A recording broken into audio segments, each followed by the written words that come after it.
Fun fact, each Jerry curl wig in this movie cost about $15,000. Yep. How does that make you feel? Yeah, well, that's just like your opinion, man.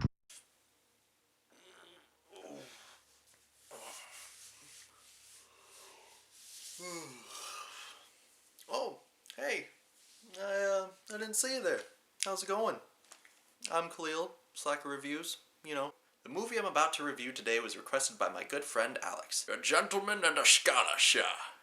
Straight Outta Compton was directed by F. Gary Gray and it stars Ice Cube Jr., Corey Hawkins, and Paul Giamatti.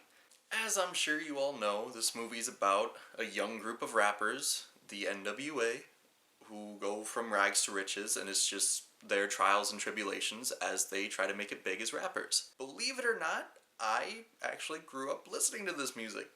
The NWA, Tupac, that kind of stuff from that era, rap stuff from that era. That's the stuff Mama and Papa were playing while I was just a wee beard. So the movie was borderline nostalgic for me, and that was kind of cool. Most of the cast in this movie were pretty much unknowns, and I think they all did a really good job for being as little known as they are. I will say, though, that the actor of Dr. Dre, though he did very well throughout the rest of the movie, he did really good with all of his other scenes. With the emotional scenes, he just didn't really give it the punch that it needed, you know? His character probably cried the most in this movie, but he did do it very well. It wasn't very believable. Don't get me wrong, he's a good actor. He did very well throughout the rest of the movie, but crying just was not his strong suit. And like I said earlier, Ice Cube Jr. is in this movie. O'Shea Jackson Jr., Ice Cube's son, plays Ice Cube. And although I really like to differentiate a movie from its actors, it felt really weird having Ice Cube's son play him throughout the movie, because there were little scenes that just, it would hit me that this is your son, man. That's your dad. You're playing your dad.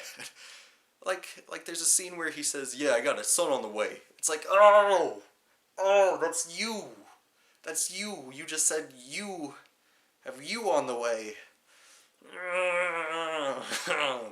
There was also another little thing like that in the movie. There's a scene where Ice Cube is typing up the script for Friday. This movie was directed by F. Gary Gray. F. Gary Gray directed the movie Friday.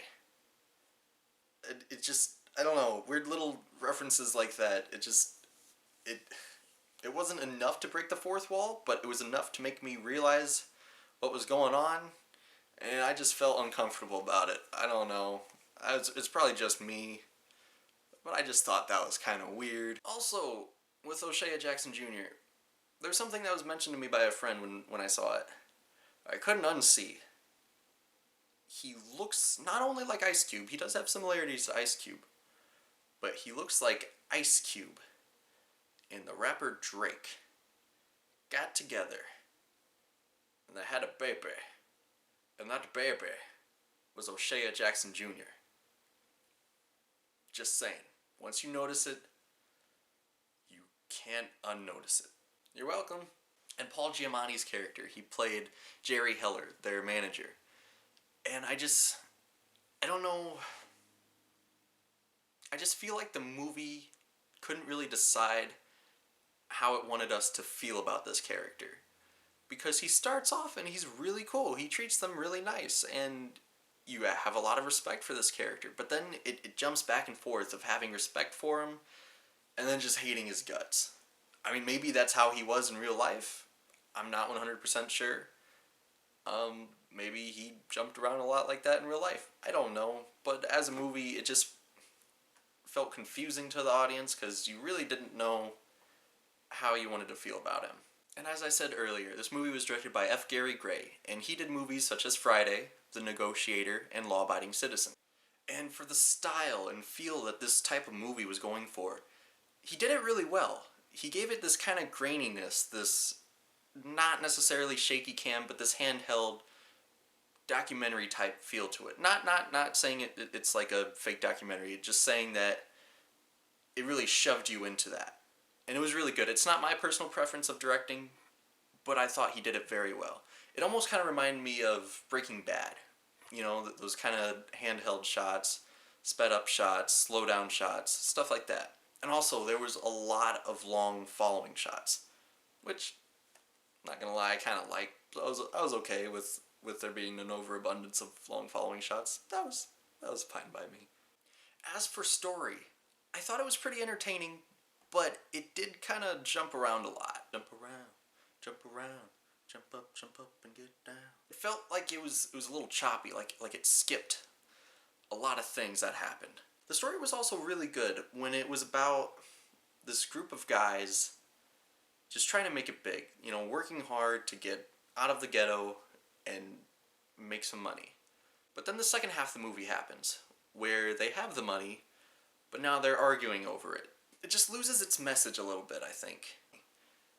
It just, I don't know, it wasn't necessarily boring, there was no real conflict there. It was just someone being upset that another person had more money than them. I was probably the only person who's seen this movie to make the connection, but I thought this movie had a similar story to Teenage Mutant Ninja Turtles. Yep, that's right. I said it. Straight Outta Compton reminded me of the Teenage Mutant Ninja Turtles. Eazy-E was like Leonardo. He was the leader, frankly, because he was the leader, because the movie decided he was the leader. Ice Cube was a lot like Raphael. He was jealous of Leonardo being leader, and how close he was to Splinter, who would be Jerry Heller, Paul Giamatti's character.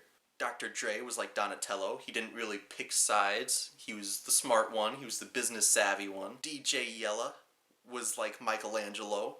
He was like the comic relief. And the cops were like the foot ninjas. Always just being the bad guy just because they were the bad guy. I don't know. It was just something that I saw like halfway through the movie, and it kind of made the movie a little more entertaining for me, thinking about it. Like it was a Ninja Turtle movie. I don't know, man. I'm weird like that. And with the story, I feel like the characters could have been fleshed out a lot more. I mean, they always seem like they were like right on the hinge of just being a fully realized character. But maybe because of a few scenes being left out, they just weren't really embraced as much as they could have, you know? And there are a lot of things mentioned in dialogue that seem like they would be really important to the story, but they were just kind of like skipped over, you know? They were kind of like swept under the rug a little bit. Like, in the beginning of the movie, it's mentioned that Dr. Dre has a kid.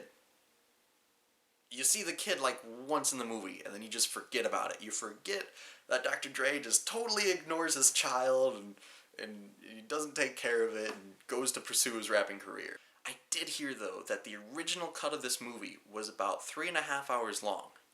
I feel like maybe because the real Ice Cube and Dr. Dre were the producers, they kind of went to the director and said, "Hey, dude, don't put that in the movie.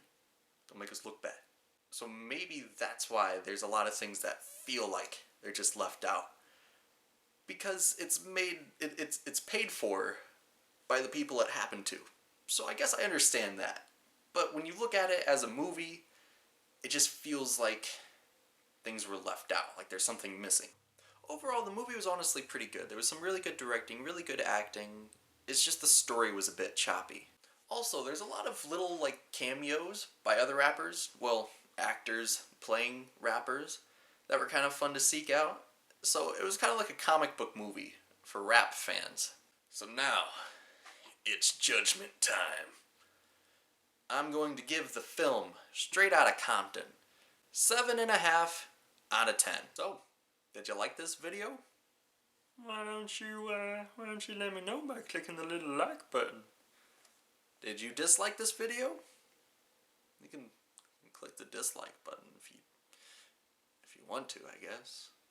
I mean, you don't have to. You don't have to click the dislike button, but that's an option. But you should totally subscribe. I mean, hey, Batman's a subscriber. Isn't that right, Batman? I'm not wearing hockey pads. That's odd. I always assumed you to be more of like an Adam West type Batman. You don't know how to do an Adam West impression. Yeah, but fair point. So, anyway, subscribe. Check out my other videos. They're also pretty okay. And, as always, watch movies, my friends.